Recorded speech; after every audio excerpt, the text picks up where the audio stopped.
Señor.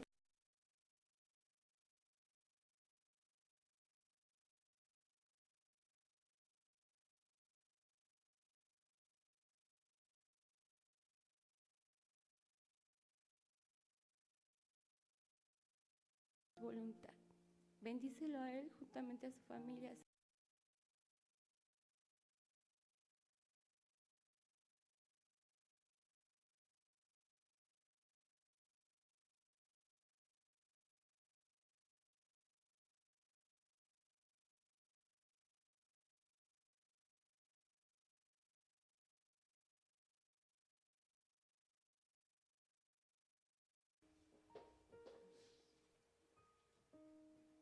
Pasa a ustedes, hermanos.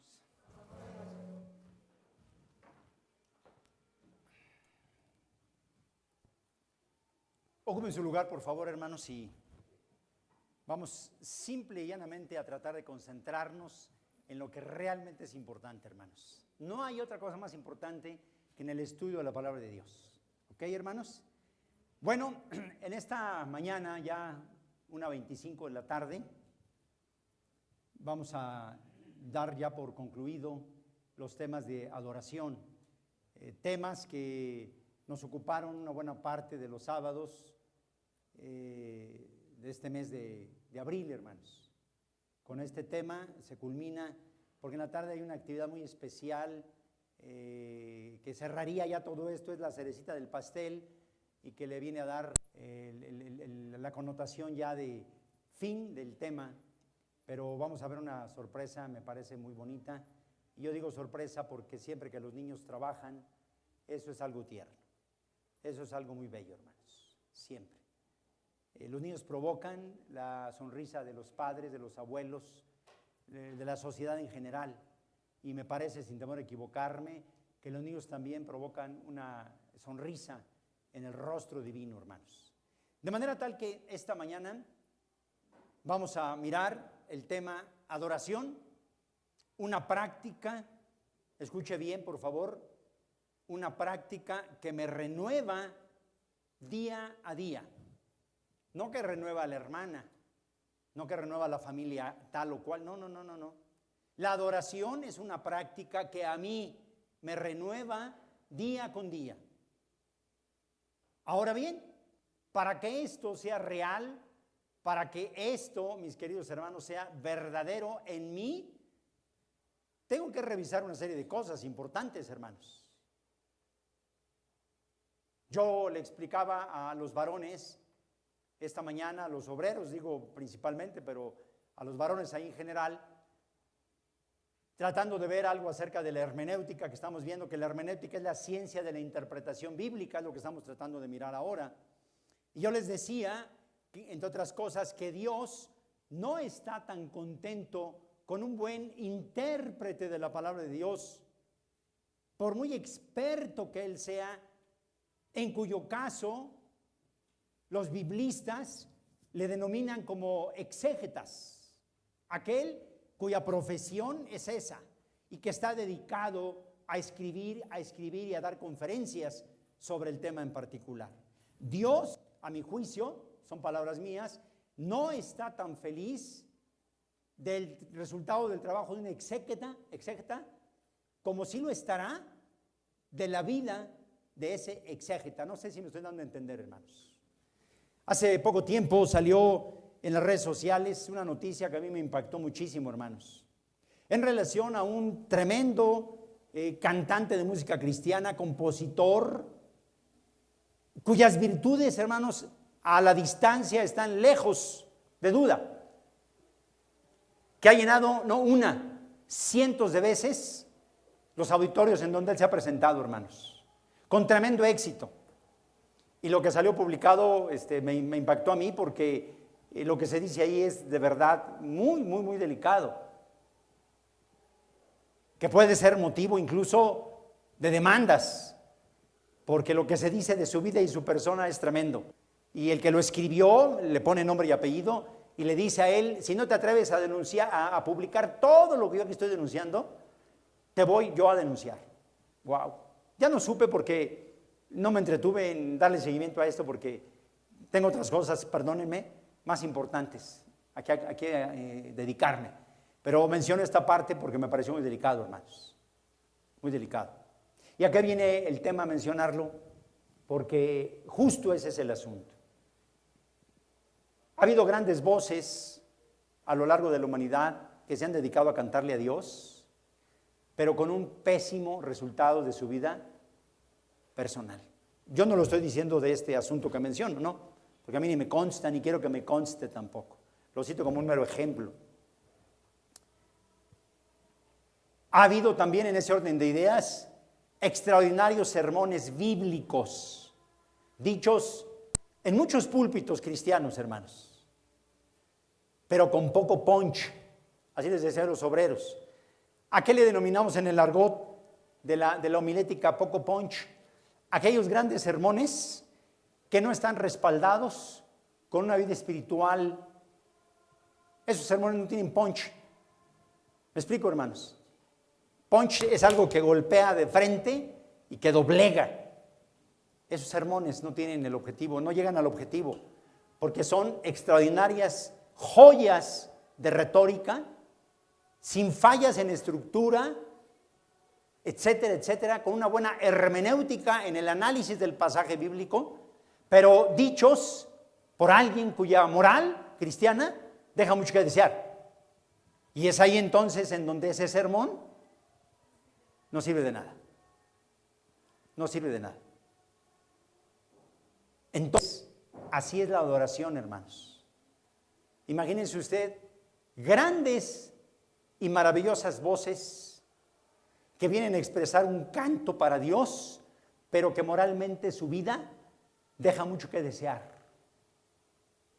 Esos cantos expresados en otras gargantitas, en otras voces, en otras personas, podrían ayudar a convertir a mucha gente, pero porque no están ajustadas a la voluntad divina, no dejan de ser en un momento dado más que un excelente canto. Y ahí queda. Así es la adoración, hermanos. La verdadera adoración es aquello que nace de un corazón entregado a Dios, doblegado totalmente para Él, y que su canto va en plena armonía, en plena sincronía, me dice un profesor que tengo, en plena sincronía, él usa mucho esa palabra, en plena sincronía con lo que él está diciendo. Y eso es maravilloso. No en balde, por eso la Biblia dice que Dios usa gente, aún de los estratos sociales más limitados, pero cuando Él, su poder, lo vacía en esas personas, esos tremendos mensajes, hermanos, tienen fruto.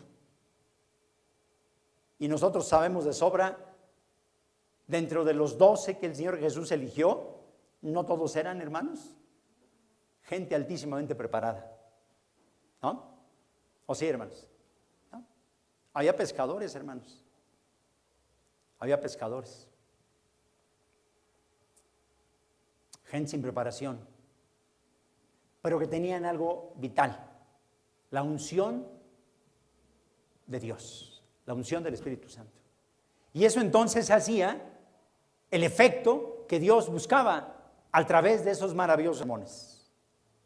Nuestra adoración, hermanos, tiene que entender antes que otra cosa, cuando la elevamos a Dios, es que el reino de Dios está entre nosotros, hermanos, y que para Dios estamos cantando, y que le pedimos ayuda a Dios para que a través de ese canto un hombre, una mujer, un joven, una señorita, pueda cambiar su vida y Dios haga en él, como yo lo decía anoche aquí, hermanos. Me pareció una figura hermosa que en ese momento a mí me surgió al expresarlo aquí. Vino Dios a mi vida, dije anoche, en un cierto momento, y Él, como el excelso pintor que es, pintó mi vida con algunos paisajes diferentes y le dio por tanto a mi existencia un rumbo diferente, hermanos. Si a ustedes les gusta más la figura del orfebre, podemos dársela. Dios, como excelso orfebre, hermanos, vino, lo tomó a usted en sus manos y Él está dando, ¿qué, hermanos? Una forma diferente, hermano, distinta a la que tenía su propia vida antes de llegar a las manos de Dios. La adoración entonces es anunciar que el reino de Dios está entre nosotros, que es el proyecto que surge de la libertad y del amor a Dios. ¿Por qué le cantamos a Dios, hermanos? ¿No es porque somos libres en Jesús? Yo le canto a Dios porque yo soy libre en Jesús y porque el amor de Dios ha inundado mi vida, hermano. Que no soy como debiera, eso es otro tema y yo no me escudo en ello. Pero un día Pablo lo dijo y yo lo apropio también. No es que yo ya lo haya alcanzado, como dijo Pablo, hermanos, sino que prosigo al blanco. Y así estamos, mis queridos hermanos. Esa adoración se expresa justamente en el mayor y principal adorador que ha tenido la humanidad misma, Jesús, el Hijo de Dios, hermanos. Porque Jesús expresó la adoración de una manera exquisita. Y la forma en que lo hizo, enseñó a los cristianos, es decir, a usted y a mí, a hacerlo de una manera también muy perfecta, hermanos. La adoración de Jesús, puedo decir entonces esta mañana, que fue una adoración perfecta. ¿Sí me explico, hermanos? Repito, la adoración de Jesús, ¿podemos decir que fue una adoración perfecta, hermanos? ¿O le encontramos imperfección en la adoración de Jesús? No, hermanos. Fue una adoración perfecta. El propósito de Dios entonces es reinar en nuestros corazones y estar presente en toda la creación, en usted y en mí. Y eso tiene una enorme y tremenda implicación, que si Jesús está en mí, yo me tengo que hacer entonces varias preguntas de reflexión. ¿Cómo estoy yo adorando a Dios? ¿Usted cree que Dios se fija en eso? Claro que sí, hermano. Solo que por favor no pretenda pensar que la adoración de ustedes cuando viene y toma la guitarra. No. O se sienta frente a este instrumento precioso. No, la adoración es algo más que eso, hermano. Algo mucho más que eso. Eso que yo cité es parte, pero hay cosas que son más importantes que todo ello, hermanos. No estoy diciendo, por favor, chava, que no es importante eso. No estoy diciendo eso. No. Lo que estoy diciendo es que la manera en la que usted le saque las notas a ese instrumento musical o a este instrumento musical, si no van con una vida doblegada a Dios, se escucharán muy bonito. Pero Pablo hace muchos años lo dijo de una mejor manera, que solamente es ruido y nada más. Y Dios no quiere ruidos, hermanos. Dios quiere una adoración muy completa. En primer término, quiero decirle esta mañana que adorar tiene que ver con la manera en la que yo trato a los seres humanos.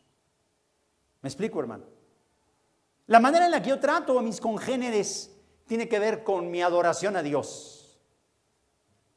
Y eso no lo podemos discutir, hermano, perdóneme. No le estoy pidiendo a usted que cante el Salmo 150. No tiene nada que ver con eso. La Biblia dice, ama a Dios por sobre todas las cosas y a tu prójimo como a ti mismo.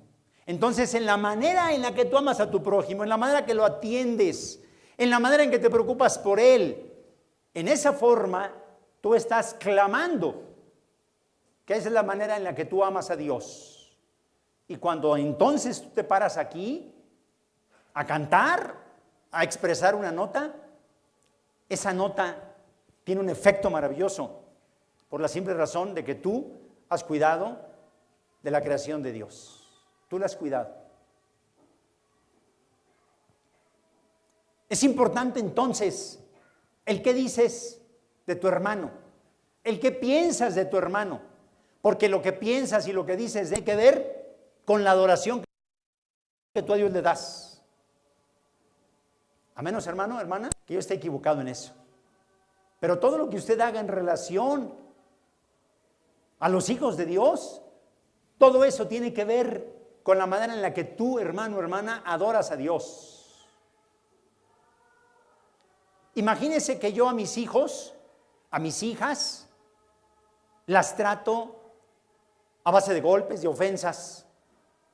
Pero vengo a la iglesia y me arrodillo y expreso una oración, hermanos, wow, con palabras verdaderamente antifonales, hermanos. ¿Dónde queda mi trato con mis hijos? ¿Dónde queda todo eso, hermanos? Perdón, pero Jesús un día trató ese tema. Y Jesús le dijo a aquel que vino a orar algo muy importante y muy específico. Ve y arréglate con tu hermano. Y después de todo eso, ¿vienes? No antes. ¿Doblas tus rodillas? ¿Doblegas tu corazón? Para que yo pueda escuchar tu voz.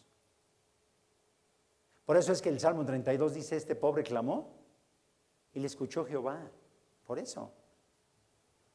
Por eso es que muchas veces nosotros hemos aprendido a pedirle a Dios y suplicar que nada estorbe. Pablo lo citó algún día también, que nuestras oraciones no tengan impedimento alguno, hermanos. Porque nuestra manera de adorar tiene que ver con mi manera de ser con los demás. Imagínense que yo estoy envuelto en muchos problemas económicos y que cada que tocan, le digo a mi mujer, si es aquel señor, dile que no estoy, y aquel tampoco, y que me le escondo a todo el mundo, hermanos. Y vengo a la iglesia y me muestro como el hombre más perfecto, si cabe la expresión, que lo dudo, pero si cabe la expresión, más perfecto al adorar a Dios. ¿Qué me diría Dios en ese sentido, hermanos? Mira, debes, primero que nada, no te escondas. Antes da la cara y di a usted, Señor, le debo, no tengo en este momento para pagarle, pero le suplico por favor que tenga paciencia conmigo. Mínimo. Solo que ahí viene otro grave problema, que a veces se hacía ocurrido y cuando Dios nos ha perdonado la deuda, adoramos de una manera muy bonita, que viene aquel que nos debe y nos pide ayuda. ¿Y qué le contestamos, hermanos? ¿Ayuda? ¿Por qué voy a tener de ti misericordia? Tú págame todo lo que me debes. Vea usted, hermano, que todo tiene que ver con la manera en que yo me comporto en la vida y en la sociedad.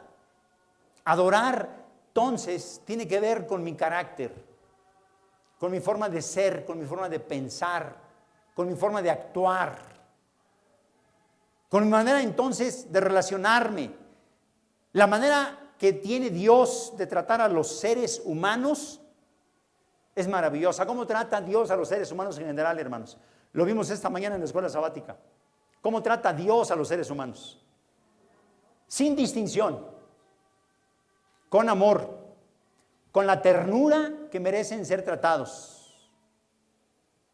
Y cuando acaso alguno ha hecho lo incorrecto delante de Dios, Dios en su infinita misericordia le llama la atención, pero lo hace de una forma en la que esa reprensión no sea para muerte, hermanos, sino para restauración de su propia vida. Hasta en eso Dios tiene misericordia de nosotros, hermanos. Amén, hermanos. Hasta en eso Dios tiene misericordia. Bendito Dios.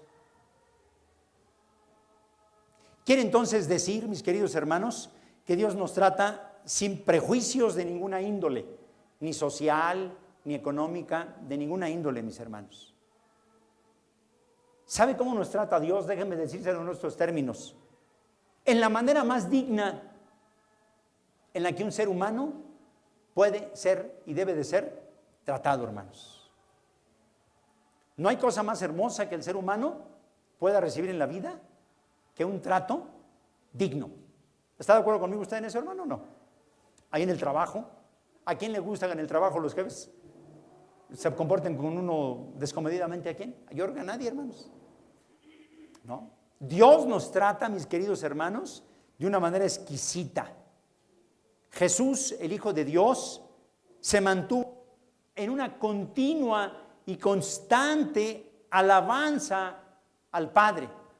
Jesús adoró permanente y constantemente, y yo agregaría, y en una constante comunión con Dios, hermanos.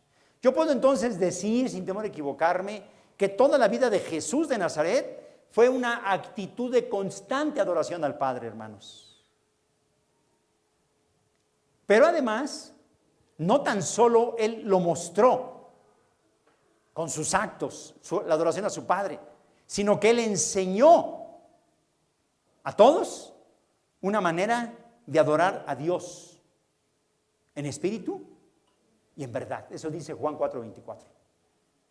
Él nos enseña eso. No, quiten todo lo que para ustedes sea adorar, porque ya es tiempo en que los verdaderos adoradores adoran al Padre en espíritu y en verdad. Y les aclara, porque también el Padre, tal clase de adoradores, está buscando. Y yo quiero ser uno de esos adoradores, hermanos. Que con mi trabajo pastoral yo esté adorando a Dios, hermano. Que con mi trabajo como padre, como jefe de familia, yo lo esté adorando. Que con mi actitud en la calle, al ponerme frente a un volante, yo esté adorando a Dios, hermanos. Porque hay quienes se suben a un volante, iba a decir se trepan un volante, ¿verdad? Pero corrijo, se suben y toman el volante y en todo se transforman, hermanos. Menos en cristianos. Pero vienen corriendo al templo. Es que eso hay que entenderlo. Vienen así, hermanos, insultando y atropellando a la gente porque les urge llegar a la escuela sabática. Y llegan y entonces le dicen al Padre: Señor, perdona todas las tropelías que hice, pero me urgía llegar al templo. ¿Eso es válido, hermanos? Eso es desastroso, mis hermanos. Eso es desastroso. ¿No? Todo lo que yo hago, hasta en la manera en que administro los bienes que Dios me da, tienen que ver con la manera en la que adoro a Dios, hermanos. No sé si usted lo ha visto de esa manera. Todo, hermano. Porque dice la Biblia que Dios nos da el 100%. Entonces, lo que yo tengo en mi vida hoy, ¿de dónde viene? Procede de Dios. ¿Y Dios quiere? No, si usted creía que yo le iba a decir a usted, hermano, tiene que diezmar, no olvídese, yo eso no lo voy a tocar.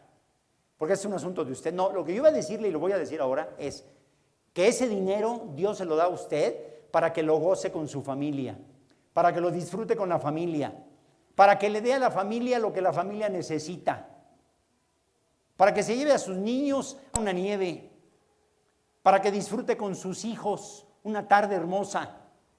Eso tiene que ver con la adoración, hermano.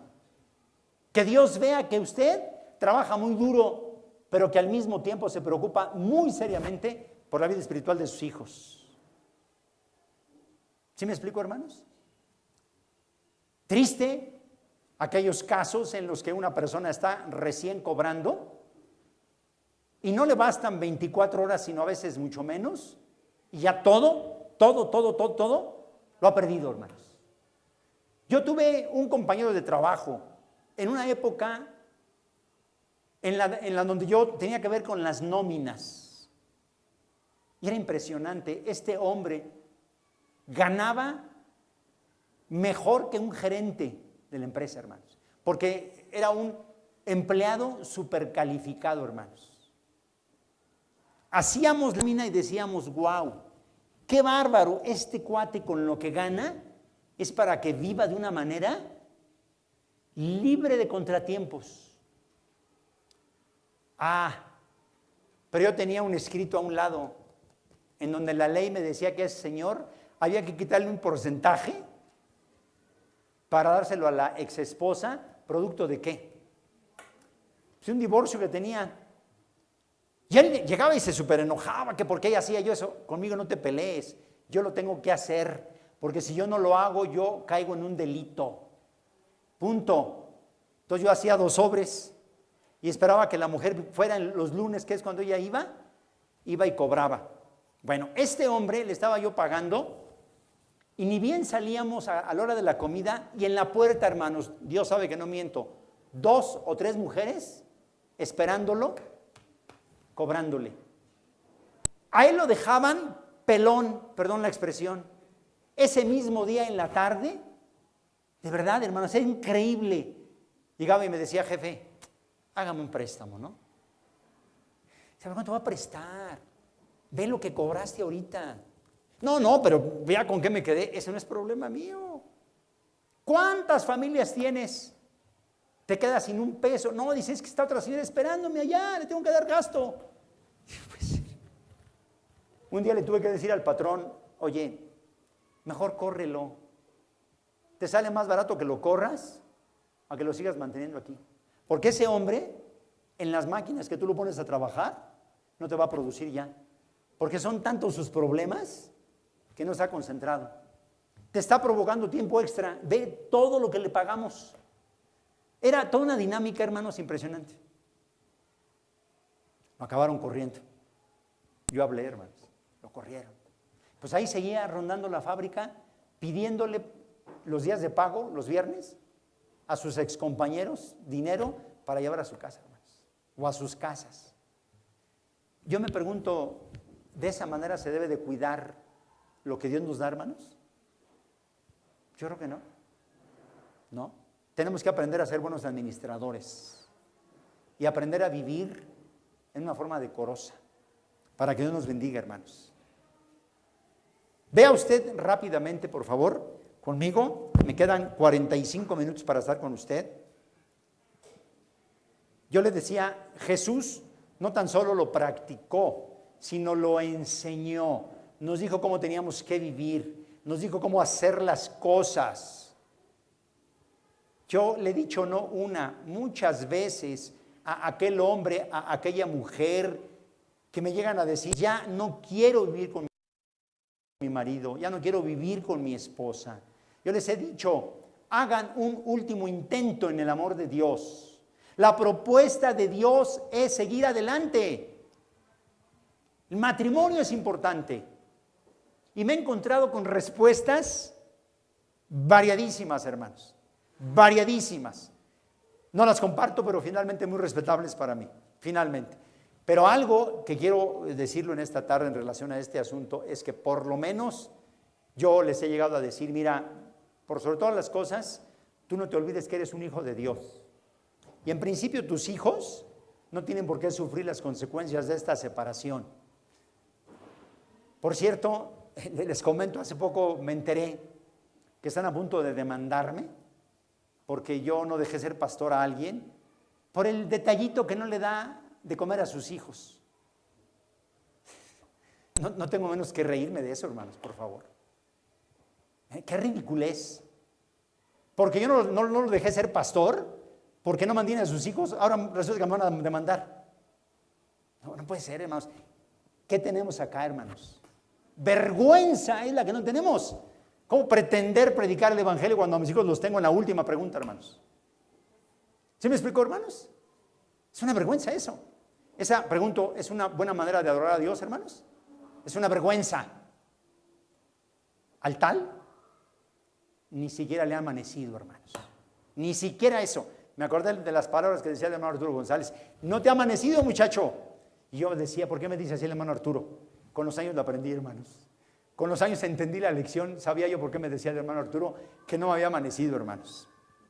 En fin, el hecho es que en Lucas capítulo 2 dice de la siguiente manera, hermanos.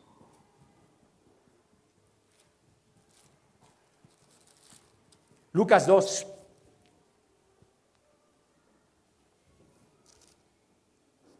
Verso 41. Iban sus padres todos los años a Jerusalén en la fiesta de la Pascua, y cuando tuvo 12 años subieron a Jerusalén conforme a la costumbre de la fiesta. Al regresar ellos, ya acabada la fiesta, se quedó el niño Jesús en Jerusalén, sin que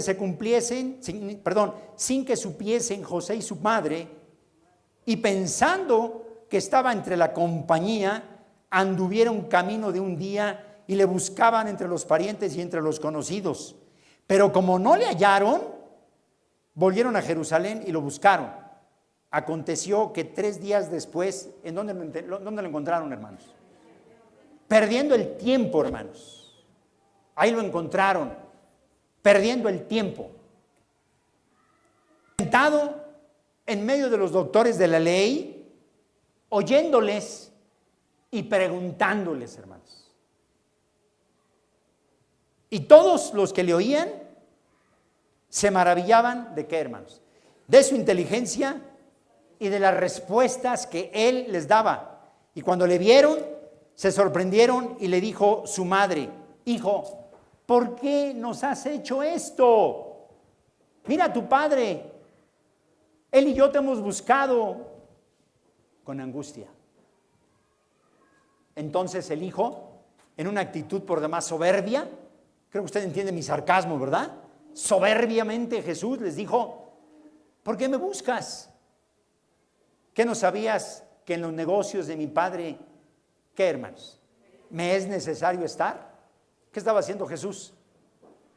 Estaba adorando al Padre, hermanos, con su actitud, instruyéndose, preguntando, desafiando. Estaba ocupado. Iba a la sinagoga y no estaba en la calle chismorreando, hermanos, ¿no? Bueno, yo cito esa palabra porque César la dijo. Y me agarro de César para no ir solo y vamos juntos, ¿no? No estaba ahí chismorreando, hermanos. No, yo lo digo yo. No, él iba al santuario a adorar a Dios, hermanos.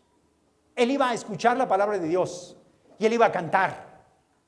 Él no se quedaba en ningún lado más que en el templo, hermanos. A grado tal, justo, que los doctores de la ley, es decir, los hombres más preparados en estos menesteres, se quedaban sorprendidos de la inteligencia, de la manera de preguntar y de la capacidad de ese jovencito de escasos 12 años, hermanos. Y si eso era capaz de hacer él a los 12 años, pues me parece entonces que nosotros de Jesús podemos aprender todo, hermanos. Todo. Mateo 3, por favor.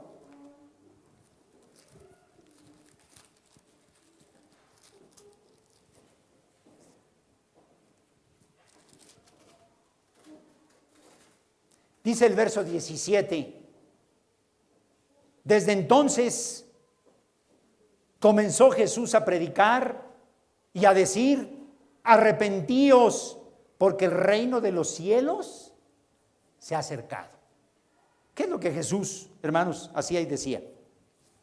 Predicaba el reino de Dios, adoraba, hermanos, al Padre, con una prédica que lo único que perseguía es que el género humano se doblegara y rindiera su vida a Dios. Y al rendir su vida al Creador, luego entonces ese hombre, esa mujer, estaban listos y dispuestos para adorar en espíritu y en verdad a aquel que en Jesús los había libertado, hermanos.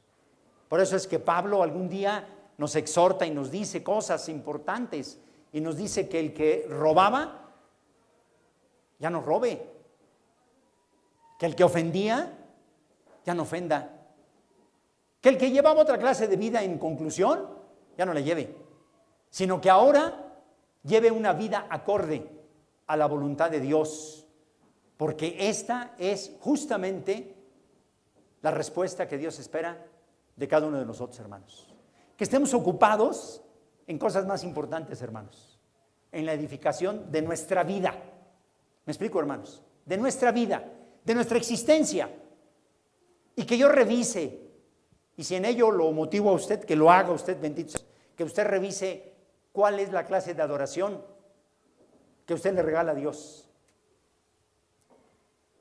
Y si usted concluye en que esa adoración es una adoración digna de Dios, sígale entonces por ese caminito, hermano.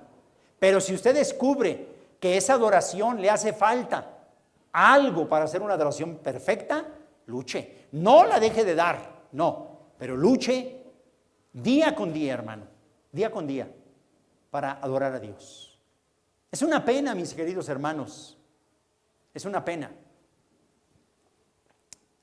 Cuando decía nuestro hermano Ricardo Méndez, hablando de la iglesia de donde él estaba, afortunadamente, la iglesia de donde él venía, quiero decir eso, dice, allá en la iglesia donde yo estaba en aquellos años, había senadores y banqueros. Y cuando yo estaba ahí sentadito decía, wow, gente muy importante. ¿Se acuerda, hermano? Pero él nos aclaró quiénes eran para él los senadores y los banqueros. Los senadores, decía, son aquellos hermanos que vienen a la cena solamente a hacer acto de presencia en la iglesia. Pregunto yo, usando eso como ejemplo, pregunto, Esa es una buena manera de adorar a Dios, hermanos. Esa es una forma muy correcta de ofender a Dios. Es una forma muy correcta de ofender a Dios, hermanos. A Dios no se le adora de esa forma, hermanos. No se le adora así.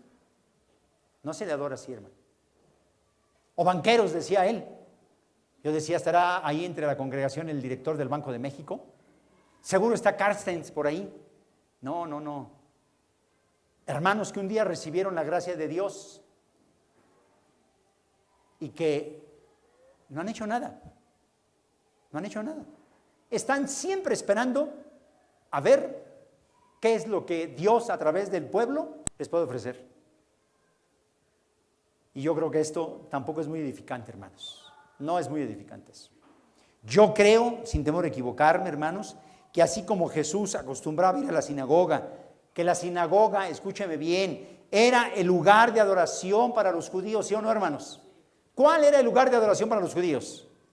La sinagoga, hermanos. ¿Cuál es, pregunto yo, el lugar de adoración para nosotros? Hermanos, este es el lugar de adoración para nosotros. O nuestro hogar, o por donde yo camino, o por donde yo transito. Pero el día sábado, este es el lugar de adoración para mi Dios. Así como Él lo hacía, hermanos, nosotros debemos de hacerlo. Venir, participar de la alabanza, pero muy activamente. Esta palabra no quiero retirarme de este espacio sin decírselo.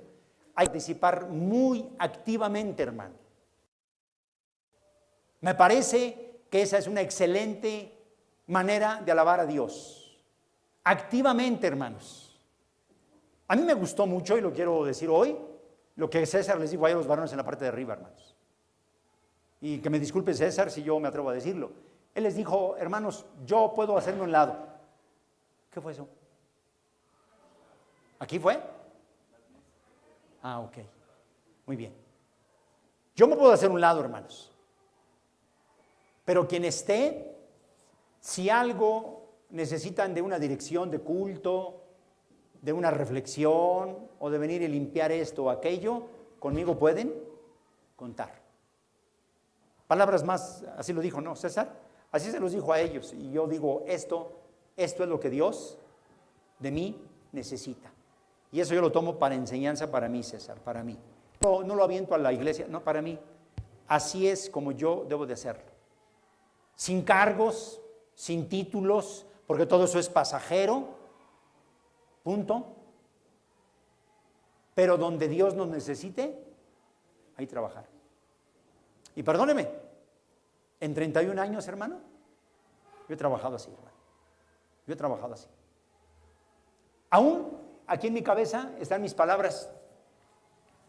Cuando el hermano Israel Uribe me llamó un día a esta iglesia, tocando en un órgano, no era este, era otro diferente. Creo que era uno idéntico al que yo tengo en casa y que estoy a punto de regalar porque me está estorbando, no lo uso para nada. Uno de esos, ¿quién sabe qué marca? Ya ni me acuerdo. Estaba tocando el hermano Israel aquí me citó, él era el sobrevedor, y me dijo que yo ya era diácono de la iglesia. Estaba yo muy feliz, me acaban de nombrar diácono. O estaban por nombrarme diácono, bien. No, a Imbuturini me nombraron diácono. Y me dijo, hermano, quiero que te vayas de pastor a una iglesia. ¿Estás listo? Dijo aquel desdendenante señor, aquí estoy. Aquí estoy. Quizá algunos de ustedes ni siquiera tengan idea a dónde me quería colocar de pastor en ese tiempo, hermanos. Yo ni siquiera sabía. Él me dijo, quiero colocarte aquí en Belisario Domínguez de pastor. Yo dije, hermano, donde tú quieras, donde usted quiera, hermano Israel. Pasaron unos días y me dijo, no, ¿sabes en dónde? Te vas a ir a Tacubaya, donde quiera, hermano. Estoy listo. Pasaron unos días y me dijo, no, Tacubaya no. Y me mandaba a una iglesia por allá por rumbo de Texcoco. Y yo dije, hermano, a donde quiera. Yo estoy para servir. Donde usted guste. Punto. Finalmente, hermanos, pasó el tiempo y me colocó en la iglesia de Tlalpan. 11 de noviembre de 1985, hermanos. Ahí llegué yo de pastor al mediodía y hasta la fecha soy feliz, hermano. Lo he sido inmensamente feliz. Me siento feliz de lo que yo he recibido de Dios. Y yo todavía digo, Señor, yo creo que tú necesitas todavía de mí. Un día me llamó Jacobo a las oficinas de Cuernavaca. Yo con Jacobo tuve una amistad de toda la vida, porque lo conocí en Boturini. Yo ni siquiera sabía para qué me quería. Fui a verlo y me dijo, hermano, te necesito en esta área. ¿Le entras? Jacobo, si tú crees que yo te puedo servir, aquí estoy. Y los últimos 6 años, hermanos, en las oficinas de la iglesia, he venido sirviendo, hermanos.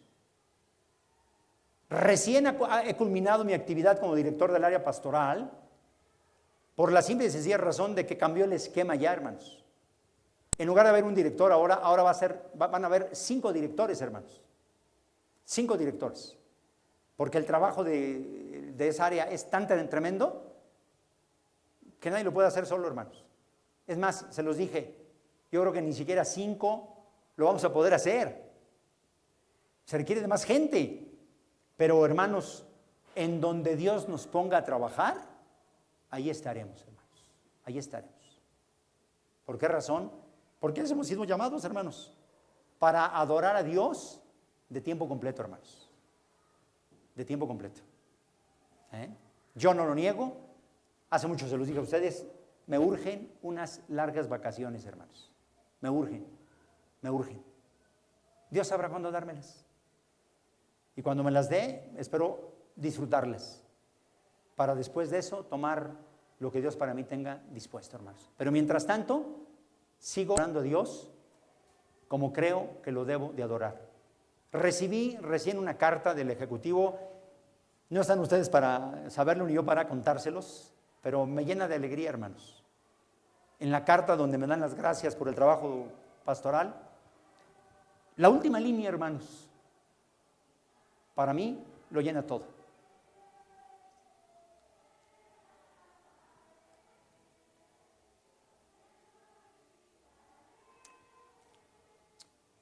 Toño, eres un pastor que llenas el estándar de Dios.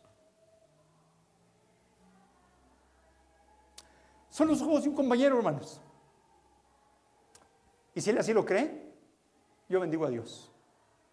Yo no me lo creo, pero lucho por eso.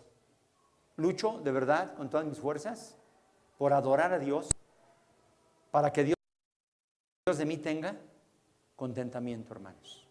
Yo quiero eso de Dios.